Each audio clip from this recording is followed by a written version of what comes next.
નમસ્કાર, હું છું પૂજા. ઇન્ડિયા વોઇસ આજે સૌથી મોટો ખુલાસો લઈને આવ્યું છે. અમિત શાહના લોકસભા વિસ્તારની જાણીતી સ્કૂલોને બોમ્બથી ઉડાવી દેવાની ધમકી ભર્યા ઈમેલ મળ્યા હતા. 17 ડિસેમ્બરને બુધવારે અમદાવાદ, ગાંધીનગર, કલોલ શહેરની અલગ અલગ સ્કૂલોને બોમ્બથી ઉડાવી દેવાની ધમકી મળી હતી.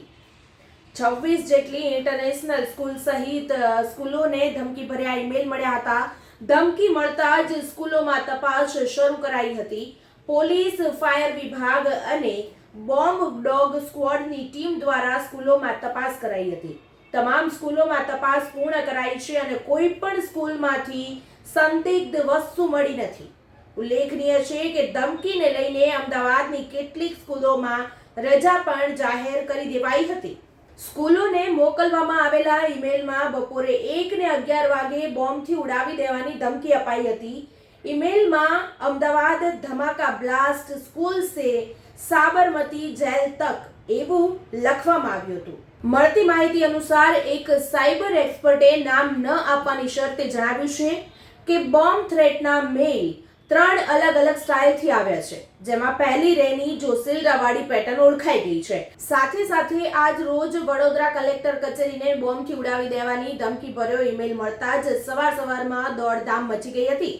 ઈમેલમાં લખવામાં આવ્યું છે કે 1 વાગ્યા સુધીમાં કચેરી ખાલી કરાવી દેજો, નહીં તો બોમ્બથી ઉડાવી દઈશું. આ ગંભીર ઘટનાને પગલે Akota police, SOG, crime branch અને બોમ્બ તથા ડોગ સ્ક્વોડની ટીમોએ તાત્કાલિક સ્થળ પર પહોંચી અરજદારોનો પ્રવેશ બંધ કરાવી 3 કલાક સુધી સઘન સર્ચ ઓપરેશન હાથ ધર્યું હતું. અંતે કોઈ પણ પ્રકારની શંકાસ્પદ વસ્તુ મળી ન આવતા પોલીસે હાશકારો અનુભવ્યો હતો અને કલેક્ટર કચેરીની કામગીરી ફરી રાબેતા મુજબ શરૂ કરવામાં આવી હતી. જ્યારે વડોદરા કલેક્ટર કચેરીને મળેલા થ્રેટ મેલની પેટર્નથી અગાઉ અમદાવાદમાં ધમકી ભર્યો મેલ મળી ચૂક્યો છે, જે હજુ સુધી અનઆઇડેન્ટિફાઈડ છે. તો અમદાવાદમાં ગઈકાલે જે એક સાથે 19 સ્કૂલને બોમ્બથી ઉડાવવાની ધમકી મળી હતી, તે ખાલિસ્તાન પેટર્નથી થ્રેટ મેલ આવ્યો હતો, જે નવી પેટર્ન છે.